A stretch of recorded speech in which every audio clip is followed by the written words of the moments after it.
Welcome to my second summer countdown, and instead of letting off some heat, how about we just daringly dive into it?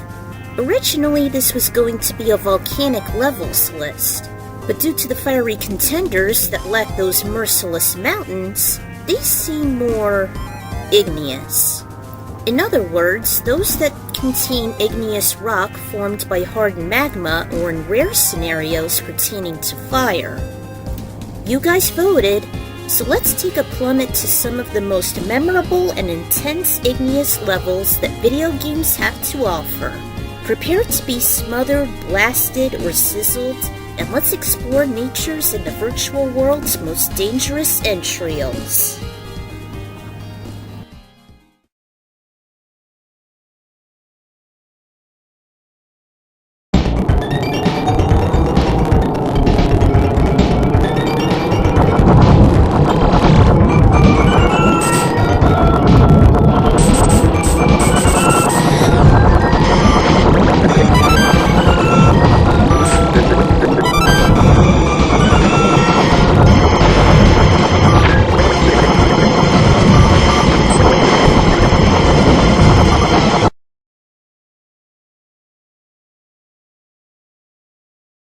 Starting this destructive list and just barely making a fiery entrance is Norfair from the Metroid series. No Igneous Levels countdown would be complete without Planet Zebes' deep and volatile entrails. It is considered to be the space pirates' dangerous area and hideout aside from the home sector, Turian. There are several reasons as to why it's such a dreadful place to tread, and why the Chozo's goodies are well hidden. The volcanic environment is so hefty that Samus is required to attain not one, but 2 upgrades to her power suit. The Varia suit, which protects her from extreme conditions, and the gravity suit to go against the currents of water and lava, if she shall sink into it.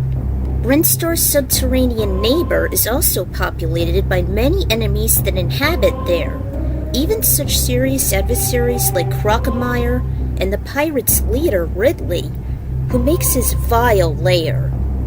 The climactic battles of the game take place in this horrid environment, and the layouts can be a bit troublesome if you aren't dedicated, nor a hardcore Metroid fan. Although it's a test of hot determination as the Chozo hits some awesome upgrades like the high jump, the grapple beam, the ice beam, the speed booster, the X-ray scope, the wave beam, and the cherry on top, the screw attack. Like several others on this list, the music certainly suits Norfair's intimidating atmosphere, whether it be the upper portion or the ruins. So, why is it so low? And Norfair may be iconic in its own right, but I hadn't experienced much of Zero Mission yet. Even so, I'm sure it's quite similar to what occurs in Super Metroid. In addition to the environment as volatile, confusing design, the tumultuous hazards, and the overload of enemies and tough bosses can make Norfair notorious. Irritation and misery in its peak.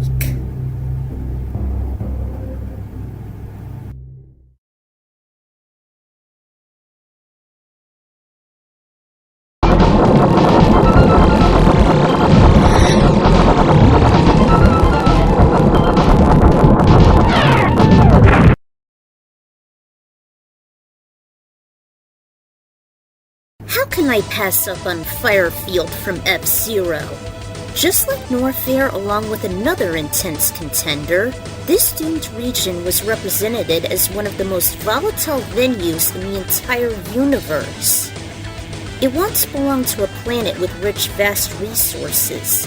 However, the leading company got too greedy, thus bursting one of the planet's volcanic nerves, which caused massive landscapes to be flooded by molten lava. They teamed up with the F-Zero committee and designed a course there, and man does it spell death! The hellish finale is found in the King League of the original competition, and it's incredibly insane with all the hairpin turns and hazards. accompanied with rubber band AI. It's no question this was the place known for the horrific accident leading into suspension of the sport, and soon F-Zero X. Fast forward to my favorite installment, and you'll discover a couple secrets that require luck and survival in both the cylinder and undulate. Hell, if you look at the source code in Deathborn's course for story mode, the data actually names it Fire Fields. Thanks for pointing that out, Seontix. I only wish it was labeled as the Underworld and Deathborn's home turf, especially on how it was showcased in the anime at one point. F-Zero GP Legends versions were fun, especially when seen in a nostalgic Platinum Cup. Climax is up the ante more, and I never liked the coexisting tracks at the Bishop, Grand Prix, and Maximum Velocity. Nevertheless, Firefield was still a decent contender for this list, and it certainly is an elite challenge in every installment, even when it was shown as Tinsel's lethal challenge during my epic ending it all. Though I wish it would have been developed more in an upcoming title. Hell hath no fury, as they say.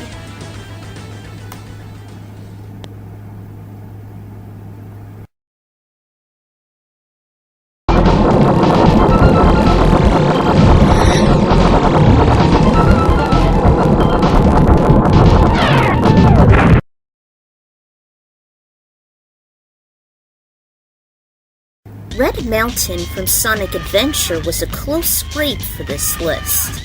There were others in the franchise like the tricky and hazardous Lava Reef, the decent Hilltop even though I wanted a tad more pizzazz, Volcano Valley, if only the annoying flickies won't piss me off, and many of the other zones are industrialized. So I guess the active volcano of Angel Island would have to do. The platforming can be a bit hairy, and spin dashing isn't always your best friend here. At least if you are Sonic, anyway. While the exterior sections can literally be a bit rocky and shaky, inside the volcanoes where it's at for me. It's a smoother and more exhilarating part of Red Mountain, and not as many unsuspecting traps, badniks, and vast pitfalls. There's still the tricky crumbling landforms and waves of annoying bots, but I don't find the internal factors to be as troublesome, and the lava itself can give you a tad of leverage as long as you have rings. Nearly the same deal with Knuckles, as it is the largest of all the Chaos Emerald treasure hunting missions.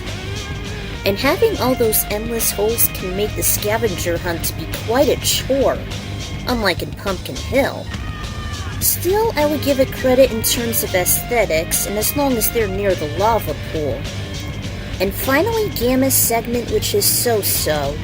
It's basically a destroy-all mission in which you blow the heck out of Red Mountain and traverse through it.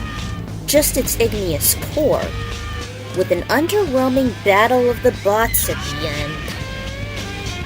God, no wonder Red Mountain's so low.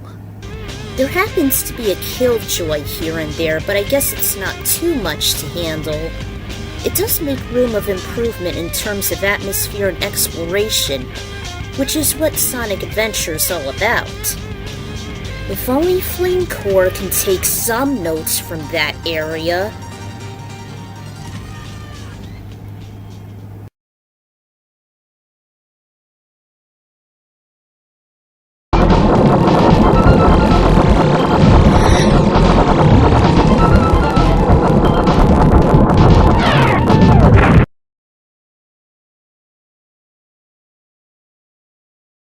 It wasn't too hard to find a quintessential Mario Igneous level. Looks like Lethal Lava Land would have to do, with a nice alliteration to boot. It's the perfect description of this endless hellscape, as there is vast lava all around, both externally and internally. Mario and others, if you play the DS version, always must stay alert to avoid slipping and burning their feet. Within 3 hits, or if you should be knocked back, it's easy to perish in. With such a tense environment comes annoying enemies, especially since it's the first encounter with the bullies.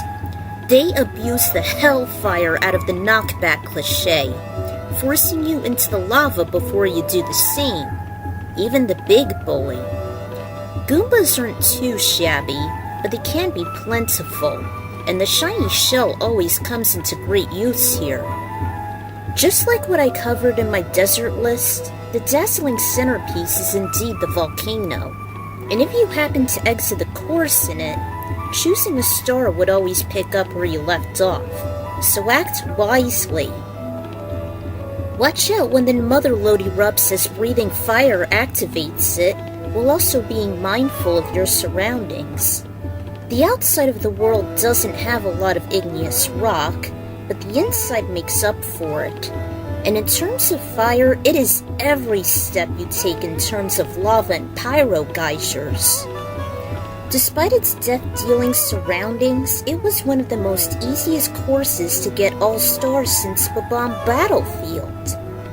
With some determination and precise dedication, Lethal Lava Land packs the word Igneous to the brim, and is certainly one of the best.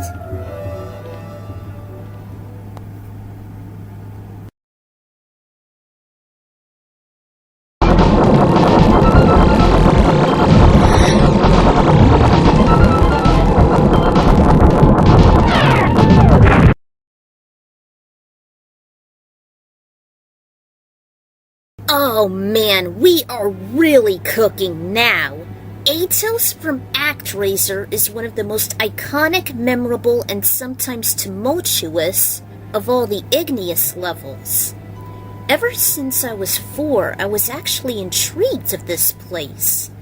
The master traverses through some steep trails, and it was nice to have a pair of birds lift a ride to the other side. Keep an eye out for rolling rocks and soaring molten ones as you enter Atos' entrails. Of course, things start to heat up, especially in difficulty as you go, with some pristine platforming over a massive magma pit which causes instant death, and it's inhabited by a couple of the game's tedious bosses and monsters. It's not just in the axe, but the sim level too, as Angel and the town shall get clobbered by those lethal golden skulls. These guys cause massive damage, and they make their first terrifying appearance here. This level warms you up in challenge from environments and enemies, even when the people think it's a great idea to create their dangerous lives near an active volcano chain. It hardly made the top 5 due to its intense setting and the difficulty, even if you should test your might against the nefarious Flame Wheel. I can hardly survive that fiery foe, and a death heem is no better unless you got a life and the stardust handy. And don't get me started with professional. Knuckles would definitely, without a doubt, call this place home. The environment keeps you on your toes, the platforming is a bit rough, and the difficulty racks up the ante. I can surely see him flying, digging, climbing, and bashing around for a Chaos Emerald. Atos definitely goes by the phrase, enter at your own risk.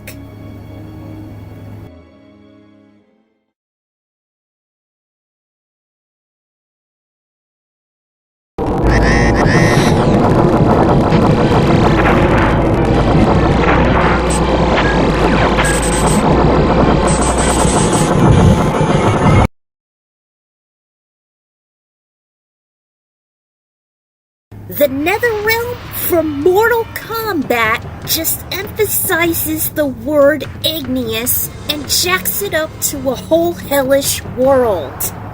Probably the largest representative of the entire list. This is surely the true meaning of hell, and it is nearly endless. Throughout the whole juggernaut, the realm stands by every sense of the word.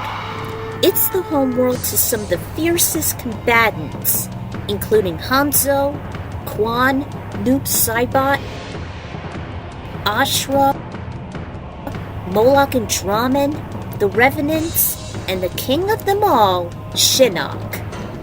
And keep in mind, this hell of a realm even makes the God Sphere to tread, especially with Raiden. Aside from the Sea of Blood, everywhere you turn is completely covered by igneous surfaces and fire. From the lethal lava pit in the classic series, to the fire well in MK4, to the active volcanic setting accompanied by falling fiery comets in Armageddon, to the darkened caverns and the horrid fights with an angry wraith and Shaolin monks, and death chambers galore everywhere else. Numerous fallen souls inhabit these pyrotic parts, and as vast as the Netherrealm is, it's almost infinite, and igneous rock and fire make up the majority here. It was enough to make it in the top 5, and it's not only one of the igneous levels I dread on revisiting, but sometimes compelled as well. Like a mix between light and darkness, the Netherrealm and its various and igneous environments definitely makes a painful brand here.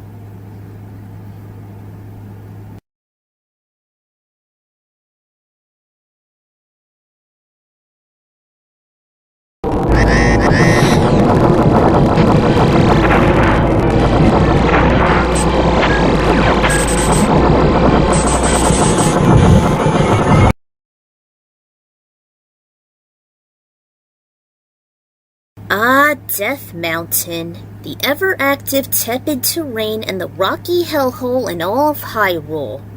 The main domain of evil before the castle's assimilation, whether it be Ganon's first turf in the series, and it's home to some of the most tumultuous dungeons. From the 2 layers in Skyward Sword, to Twilight Princess, to the original, and even the accursed Mount Rage Quit in Zelda 2. So, which incarnate had I chosen? Why, my favorite, of course. More specifically, the Fire Temple. Located within the heart of the fatal Death Mountain crater, this was the Hero of Time's second greatest of all challenges. Much like Norfair, Link must obtain the Goron's tunic in order to navigate Hyrule's entrails safely. On his quest to rescue Darunia and the imprisoned Gorons, the journey to it is a bit of a hassle, but inside is where the true hell is. From various scorching enemies, a complex layout, intense heat all around, and it's the location of the Goron's crop and one of the game's ideal items. Not to mention intense boss battles and facing 2 Flame Dancers and Volvasia. Just like all other igneous locations, this requires your dedication to the absolute limit. No wonder heat is associated with irritation.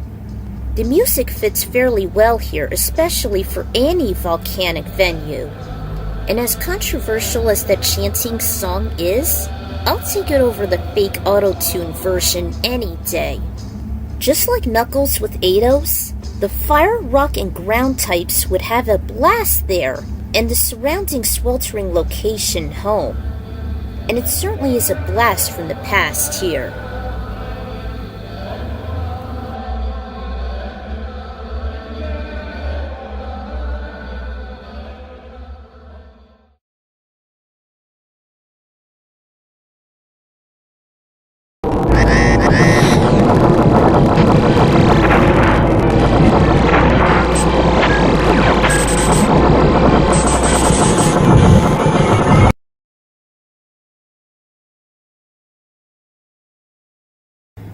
The Donkey Kong Country series is riveting with its various environments, and igneous levels are no exception. Just like in Swamp Levels, there's a tie between 2 iconic levels in one sector, Crocodile Cauldron. Let's start with my first personal favorite, Hothead Hop, the first section of the second portion of Crocodile Isle. There are so many awesome things about this lava level. It's overloaded with endless pools of magma and igneous rock, and some of the minor characters such as the Crockheads and even the crucial Buddy Squitter make their daring debuts here. Much as the bananas, the Kremlings and reptiles are incredibly adaptable. And just like in Eidos and outside the Fire Temple, the magma is an instant death, so caution is an absolute must. The second contender for this tie was Red Hot Ride, the hot air balloon lava level and the last one of Crocodile Cauldron before Cleaver. The Kongs must use the steam geysers rising from the immense lava to navigate over while also using them constantly as the balloon descends into their depths. Just like Squitter in the first sector, Rambi, my favorite buddy, is incredibly essential. Both of these sections are tedious but very engaging, and each one share common traits in terms of igneous environment, imperative animal buddies, exhilarating level design, and of course the brilliant theme Hothead Bop plays.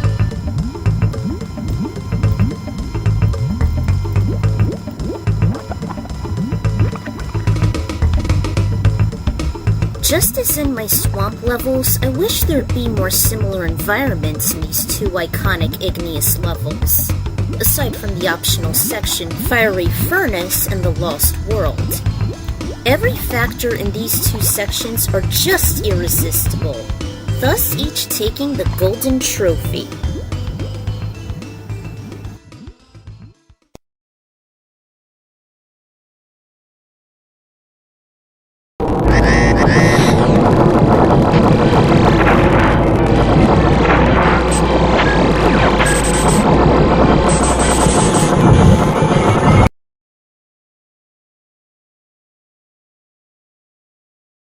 There was no way I'd resist putting the unique fiery caverns on here.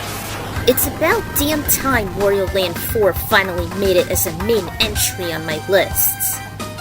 The third level of the Sapphire Passage is where it's at, and Wario has to tread through a subterranean cavern consisting of vast pools of lava that spit waves of fire upwards, and is home to nasty Iwos who throw rolling rocks at him. A little fury would come a long way in this place, and some caution. That's only the half of it. The thing about this level is that it has a very interesting gimmick. It's the only igneous level of its kind in which it can turn into an icy environment. And this was even before those switcheroos in Super Mario Galaxy. Eat that! The secrets, the gimmicks, and the time limit are tads of infuriating, but still rather fun. And it balances it out nicely, just like in the last entry. Sure, it's a bit straightforward, yet still it's one of the most memorable and enjoyable igneous levels in the whole game, and for this list. Only one other can make an ember and a snowball of a chance.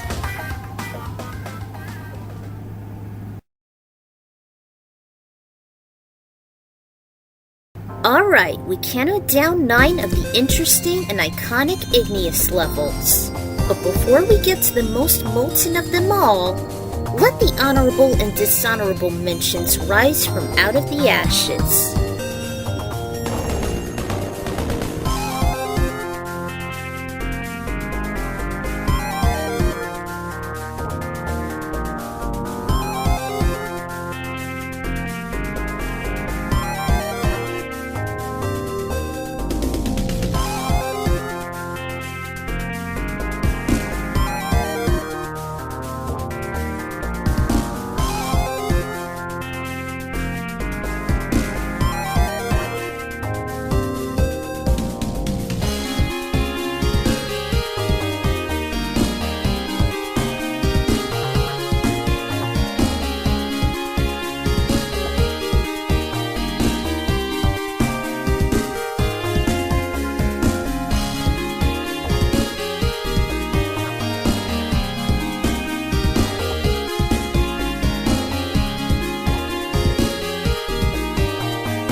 The volcano, aka Magma Dragoon's home turf, blasts its way to the top spot on this explosive inventory.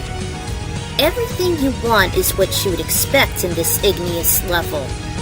This without a doubt tests your platforming beyond belief, even with the handy dash jump which is essential for traversing through this stage. Whether it be X or 0, and unless if you happen to be a pro, do not make this as your first. There are arching embers which take some damage. There are some pitfalls and tedious pillars amongst the rising and falling flaming boulders, even some that can weaken your perch if they connect. There are some rolling fiery boulders that take the majority of the slopes. There are some pools of lethal magma which can actually be invulnerable to you if you can find the ride armor that makes its debut here. You could actually beat the maverick Magma Dragoon with it. It's actually essential compared to fighting him without it. It is indeed home to an epic boss fight, and contrary to some consumers, the music in this stage rocks! What I look for in an Igneous level is atmosphere, action, epic music, and just fun all around. And the volcano truly delivers in all categories. The boss fight and the layout can require a bit of work, which is why I recommend to save it for last. This dire domain puts your skills to the test. The environment is engaging. It provides excellent challenges along with the Street Fighter wannabe, and I personally couldn't pass it up for this list.